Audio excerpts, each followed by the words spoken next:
Et bonjour Louise Bernard. Bonjour tout le monde. Avec vous, avec nous, Antoine Janton. Bonjour Antoine. Bonjour Philippe. Antoine, au sommaire de votre journal des médias. La fin d'une chaîne, une info Europe 1 et un journaliste emprisonné. Mais je me tourne vers vous d'abord, Louise. Qu'est-ce que les Français ont regardé hier soir? Ce sont les audiences. Oui, alors c'est France 2 avec son film aux 3 Oscars Green Book sur les routes du Sud. 4 460 000 téléspectateurs et une part d'audience de 19,5%. Ensuite, c'est TF1, Tarzan le film. Le roi de la jungle a attiré 4 millions de téléspectateurs, 17% de part d'audience. Ensuite, France 3, une série britannique, Grantchester, c'est la saison 5. Le premier épisode a rassemblé 2 686 000 téléspectateurs, 10,7% du public. Ça, c'était hier soir, dimanche et samedi soir, Louise. C'est un très bon lancement pour The Voice, le meilleur depuis 3 ans. 6 300 000 téléspectateurs, 29,6% de part d'audience. L'effet Vianney, peut-être. Ouais. France 3 et l'effet Culture Média, puisqu'on recevait Marc Lavoine. J'attendais le. Voilà. On leur a porté on chance. Leur a porté chance. Il est là, on leur a porté chance. C'est ça, France 3 n'a pas à rougir. Juste derrière, son téléfilm policier qui marche toujours très bien, Crime dans le Larzac, a attiré 6 50 000 téléspectateurs, 24,9%. En revanche, c'est plus compliqué pour Secours Pop. La grande soirée, on leur a moins porté chance. L'émission de France 2 présentée par Daphné Burki. La chaîne se mobilisait avec des artistes pour récolter des dons pour le Secours populaire. 1 580 000 téléspectateurs seulement, une part d'audience de 7,1%. Mais le chiffre qu'on a envie de retenir, ce sont plutôt les 1 75 000 euros de dons récoltés grâce à l'émission. Et ça continue. Culture Média. Oui, et on peut faire pour Culture Pop le 9 de Secours Pop. Je me trompe avec une émission de radio très connue à qui ils ont emprunté le titre. 9 de Daphné Burki pour les dons. Antoine Janton, le journal des médias, et ça démarre par cette fin de partie pour la chaîne Téléfoot. Oui, elle a cessé d'émettre hier soir après 5 mois et demi d'existence seulement. C'était après la victoire du PSG à Marseille. Dernier match donc diffusé sur la chaîne. Et c'est Anne-Laure Bonnet, l'une des recrues phares de Téléfoot, qui a prononcé les derniers mots. Il fallait bien que ce moment arrive. Téléfoot, la chaîne, c'est terminé. Merci à tous de nous avoir suivis. On a mis toute notre énergie, tout notre savoir-faire et tout notre cœur dans cette aventure. Elle s'achève et c'est malgré nous. Je peux vous dire qu'on part fiers du travail qu'on a fait, qu'on a réalisé ici pendant des mois. Je n'ai même pas les mots pour vous dire la fierté que je ressens à voir toutes les équipes qui jusqu'à 23h30 ce soir, sachant que l'antenne va se terminer, sont là à travailler. Nous vous souhaitons à tous une très belle fin de saison de football. À vous tous qui nous avez suivis, à l'ensemble du monde du football. Téléfoot, la chaîne, c'est fini. À bientôt. Voilà une longue minute d'applaudissements en guise d'adieu et de remerciements. Les larmes d'Anne-Laure Bonnet et Felicidad de Seu Georges, vous l'avez peut-être reconnu en fond sonore. Des adieux qui se sont multipliés ces derniers jours à l'antenne, toujours avec beaucoup d'émotion. Il faut dire que tous les salariés, techniciens, journalistes se retrouvent sur le carreau. On pense beaucoup à eux ce matin. Et c'est la fin d'une aventure qui avait pourtant bien commencé. Oui, c'était le 21 août dernier. Une chaîne très ambitieuse, fruit d'un accord passé avec TF1. Mediapro avait recruté de nombreux consultants et journalistes, tous enthousiastes pour commenter les matchs de Ligue 1 et de Ligue 2, dont elle avait obtenu les droits.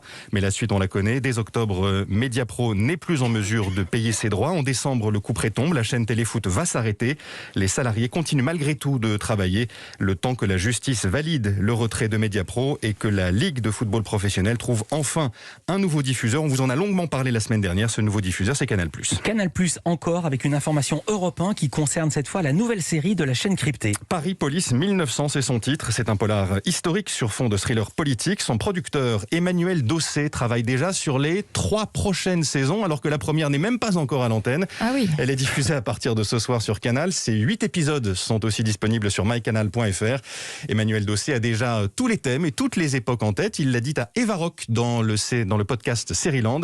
Il pourrait donc y avoir 4 saisons de Paris Police. Pourquoi 4 ? Eh bien parce que, comme son coproducteur et scénariste Fabien Nury, Emmanuel Dossé aime les séries faites pour durer.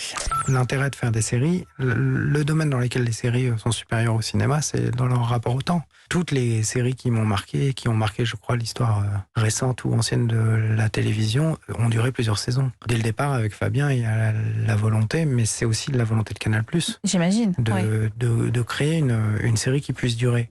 Alors, la particularité de Paris Police 1900, c'est que chaque saison, un peu comme sur Engrenage, ça raconte une histoire qui est bouclée à la fin. On finit pas sur des cliffhangers. Et ce ne sont pas les seules confidences du podcast. Emmanuelle Dossé travaille sur un autre projet pour Canal+, une plongée dans les coulisses du cinéma de la fin des années 60, à travers l'histoire d'une jeune femme qui veut devenir réalisatrice. Cela devrait s'appeler 69. Emmanuelle Dossé annonce aussi la suite de sa série Une belle histoire, qui avait été récompensée au Festival de La Rochelle il y a 2 ans. Elle pourrait être diffusée sur Salto avec un nouveau format, des épisodes de 30 minutes. La première saison, vous l'avez peut-être vue, elle a été diffusée l'an dernier sur France 2. Elle avait eu des audiences assez décevantes. Oui, c'était le soir du confinement, je crois que c'est pour ça aussi. Alors ça explique évidemment ces audiences. Pour avoir tous les détails, vous pourrez écouter l'épisode du podcast Seriland de jeudi, consacré donc à Paris Police 1900. Tout à fait autre chose, on passe à l'écrit. Le HuffPost veut plus de tribunes écrites par des femmes sur son site internet. Oui, le HuffPost a besoin de vous. Oui, vous, si vous êtes experte dans un domaine ou que vous connaissez des femmes qui pourraient écrire, vous pouvez contacter la rédaction du HuffPost. L'objectif, c'est la parité des tribunes publiées. Elle est loin d'être atteinte, même si le chiffre progresse. 35% d'autrices ont signé en 2020 un texte sur la politique, sur l'économie ou bien sur les relations internationales. Et pourtant, la directrice de la rédaction du HuffPost, Lorraine Provost, assure faire un travail colossal depuis 2 ans pour tenter d'arriver à un 50-50. Les expertes sont sollicitées, accompagnées face au sentiment d'illégitimité, mais ce n'est pas suffisant, d'où cet appel sur leur site internet et la mise en place d'un formulaire de contact dédié. Le focus programme du jour, c'est un documentaire sur un jeune journaliste algérien. Il s'appelle Khaled Drareni, il est devenu un symbole de la répression des médias par le pouvoir algérien. Cela fait bientôt 1 an que ce journaliste est en prison, officiellement pour incitation à une manifestation non autorisée et atteinte à la sûreté de l'État. Il a été condamné à 2 ans de prison ferme lors de son procès en appel, c'était en septembre. En réalité, il a couvert simplement pendant de longs mois le Hirak, ce mouvement populaire algérien qui a mené à la chute du président Abdelaziz Bouteflika. TV5 Monde, dont il était le correspondant, dresse son portrait d'un journaliste libre, prêt à informer malgré les pressions. Françoise Joly, directrice de la rédaction de TV5 Monde. C'est un journaliste intransigeant, engagé dans son métier de journaliste. C'est-à-dire que effectivement, quand l'histoire se passe en bas de chez vous, comme c'était le cas avec ces défilés du Hirak, en bas de sa porte, eh bien, il était tout à fait évident que Khaled Drareni allait faire son métier et allait couvrir cette actualité. Et donc, ce qu'on a montré dans ce documentaire qui lui est consacré, c'est que sa fonction de journaliste n'est pas à questionner et qu'il a fait son métier et qu'il a couvert ces manifestations, qu'il en a rendu compte. Ce pourquoi il a été condamné n'a rien à voir avec ce qu'il a fait. Il a juste fait son métier.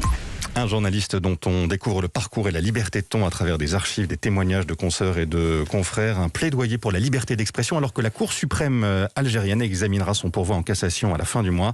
Khaled Drareni, numéro d'écrou 22 244. C'est réalisé par Guillaume Villadier et Séverine André et c'est disponible en ligne sur le site de TV5 Monde et sur la plateforme TV5 Monde+. Une collaboration en moins pour Franck Ferrand. La ville de Marseille vient de supprimer de son site internet les podcasts réalisés par l'historien.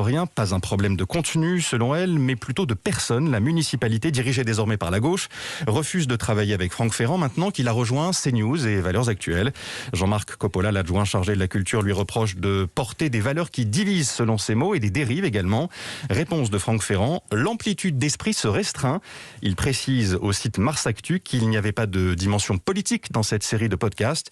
Il peut compter sur le soutien de l'opposition. Les élus de droite ont dénoncé le sectarisme, c'est comme ça qu'ils l'appellent, la chasse aux sorcières de la majorité marseillaise. Toutes ces infos, vous pourrez les retrouver avec d'autres dans la newsletter média d'Europe 1. C'est gratuit, il suffit de s'inscrire sur europe1.fr. Merci beaucoup Antoine Janton. On vous retrouve demain pour un nouveau journal des médias. Merci beaucoup Luce Bernard. À demain. Pour les audiences.